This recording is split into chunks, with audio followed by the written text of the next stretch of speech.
ছাদ বাগানে সবাইকে স্বাগতম। তো বন্ধুরা, আজকে আমি স্ট্রবেরি গাছ বসাবো টবে। তো এখানে দেখুন আমি দুটো স্ট্রবেরি গাছ নিয়ে এসেছি। তো এই স্ট্রবেরি গাছ বসাতে কি ধরনের মাটি তৈরি করব, তো সেটাই আজকে দেখাবো। দেখুন এখানে যে আমার মাটিটা রয়েছে, এখানে মাটিতে রয়েছে 1 ভাগ বালি আর রয়েছে 3 ভাগ মাটি। তো সাথে কিছুটা কোকোপিট দেওয়া রয়েছে, আর এখানে রয়েছে গোবরের সার, 1 বছরের যে পুরনো গোবরের সার, সেই গোবরের সার আমি নিয়েছি। তো এই গোবরের সারগুলোকে গুঁড়ো করে নিয়েছি, নিয়ে আমি একসাথে মিশিয়ে দেবো। কিছুটা কোকোপিট এতে দেওয়া আছে, আরও কিছুটা কোকোপিট দিয়ে দেবো। তো এখানে দেখুন আমারই হাতে তৈরি করার কোকোপিট। তো আমি নিজেই এই কোকোপিট তৈরি করেছি। কোকোপিট দেওয়ার আগে কিন্তু একটু ভিজিয়ে রাখতে হবে, 1 দিন 2 দিন ভিজিয়ে রাখতে হবে।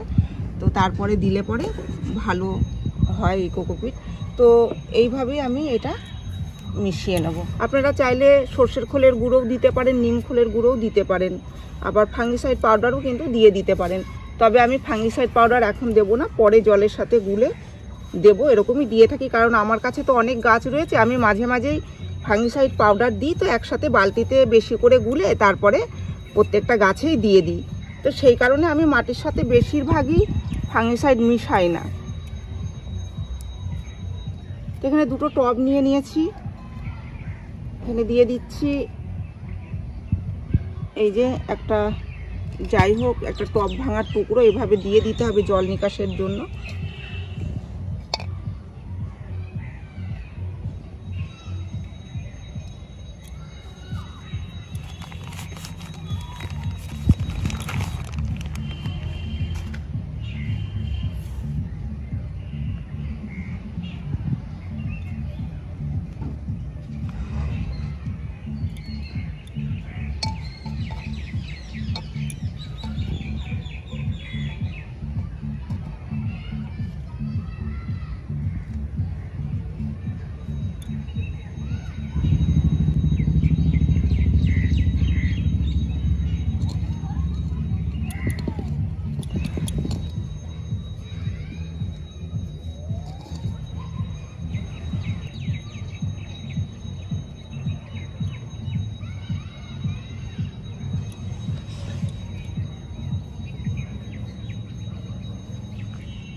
তো স্ট্রবেরি গাছ দুটো বসানো হয়ে গেছে, আর কিছুটা মাটি আমি ফেলে দিয়েছি। দেখুন অনেকগুলো মাটি কিন্তু ফেলে দিয়েছি, কারণ এই মাটিগুলোতে একটুকু সার নেই।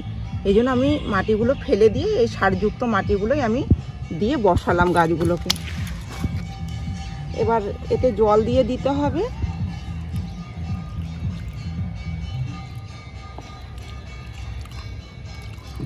এরকম জায়গায় রাখতে হবে যেখানে সারাদিন রোদ্দুর আসে। যেহেতু এখন শীতকাল, তাই শীতকালে সারাদিন এই গাছে রোদ্দুর পড়াটা ভীষণ দরকার। তবে গরমকালে তো দুপুরে রোদ থেকে বাঁচিয়ে রাখতে হবে, বর্ষার সময়ও একটু বাঁচিয়ে রাখতে হবে, যাতে বর্ষার জলটা এর উপরে অতিরিক্ত না পড়ে। অল্প স্বল্প পড়লে কোনো অসুবিধা নেই। স্ট্রবেরি গাছ কিন্তু আমরা সারা বছরই বাড়িতে রাখতে পারি। আবার এই গাছ থেকেও নতুন নতুন চারা গাছ তৈরি করে আমরা আরও এই গাছ বাড়াতে পারি। তো আমি দুটো কিনেছি, দেখা যাক এর পরের বছরে আমি এই দুটো গাছ থেকে কতগুলো গাছ করতে পারি। কারণ এই গাছে চারা বের হবে, সেই চারাই আমি তুলে তুলে আবার বসাবো। তাহলে পরের বছরে আশা করছি অনেক স্ট্রবেরি গাছই বসাতে পারবো, আর অনেক স্ট্রবেরিও পাবো গাছ থেকে। তো এই ছিল আজকের ভিডিওটি আমি এখানেই শেষ করছি। যদি ভিডিও ভালো লেগে থাকে তাহলে একটি লাইক করবেন, কমেন্ট করে জানাবেন, আর চ্যানেলটিকে সাবস্ক্রাইব করবেন। ধন্যবাদ।